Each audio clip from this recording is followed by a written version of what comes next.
Paul Novak helped solve this case 55 years later, and he is joining us live tonight. Paul, thank you so much. First of all, why was it so important for you and also friends of Danny's to take this case on all these years later? When we started, we found that Danny's disappearance, his kidnapping, and his murder was really off the charts. He wasn't on any list of cold cases, missing persons. There was nothing happening.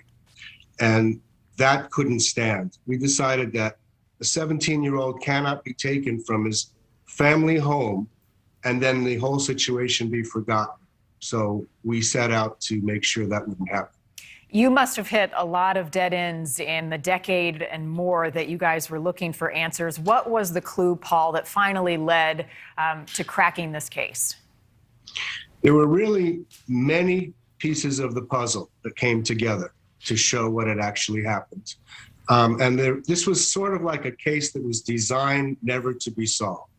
There were elements of corruption in the initial investigation, and there were a lot of misleads. A lot of trails were followed that led nowhere. And so what we did is we gathered all of the information available from all of the agencies, put those pieces down, analyzed them and compiled them, and then we set out to find new information, additional witnesses, and additional pieces to the puzzle to make it all come together, and it finally did. Mm-hmm. And as you peel back the layers, Paul, of this case, what else were you able to uncover? And is there anyone still alive today that can be brought to justice that knew anything, that had some involvement? The key people involved in this that actually made it happen are all deceased.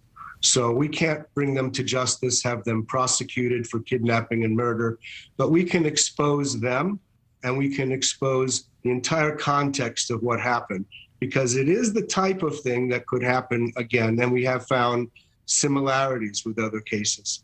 Like Danny what? Well, the same core group of people were involved in other major crimes. And that's one of our processes that helped us solve this one, is we did not have a narrow focus on only this particular crime. But in order to solve it, we looked at all other major crimes of the era. And we found very important information in other crimes. We actually found the kidnapper involved in another homicide case. And here he was, he fit the description. He had the same type of walk that Danny's parents reported to police. And that walk was because, as it turns out, he had diabetes. He walked with what Danny's mom called a heavy limp. And in the years that followed the kidnapping, he had one leg amputated and then the other.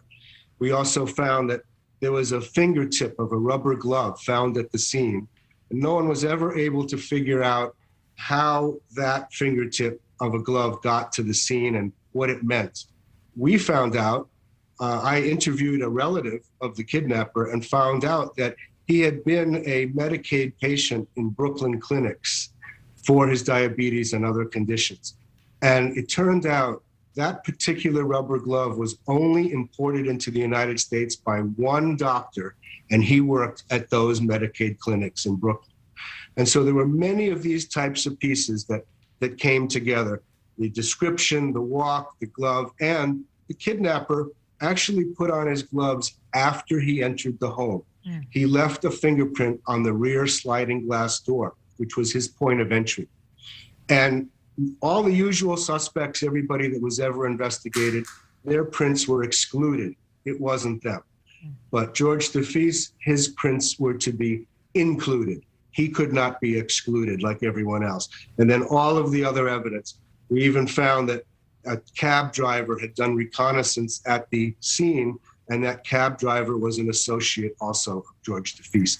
So there were many, many pieces to this puzzle, and now it shines a picture at us. Well, and just incredible investigative work and the relentless effort of you and others. Cold cases don't get solved if you don't have people who are motivated and passionate about finding the answers, as you all did in this case. What breaks my heart, though, Paul, and the sad part to what was already such a horrific case is that both Sally and Aaron did not live to see the answers come to light about what had happened to Danny. It does give closure. It does give closure, though, to you all. Did they have any indication that you guys were hot on the trail, though, that answers were close? The parents? Yeah. No, really picked it up full speed after Danny's mother passed away, because a cousin gave a package of papers from Sally Goldman to a friend, and he brought them to me. And in that package was a carbon copy of a letter that Sally Goldman wrote, begging that her son not be forgotten. She wrote that hopefully someday, somehow, someone will figure something out so we'll know what happened to her son. And that letter spoke to us all those decades later. And it turned out Danny was killed as retribution because his father, Aaron, was a board member of a bank, and he reported to federal authorities about illegal activities at the bank. He did not know that the bank was actually ultimately controlled by organized crime. And these were not ordinary irregularities at the bank. 3 weeks after the kidnapping, 19 federal indictments came down, but no one was ever able to link that to what happened to Danny.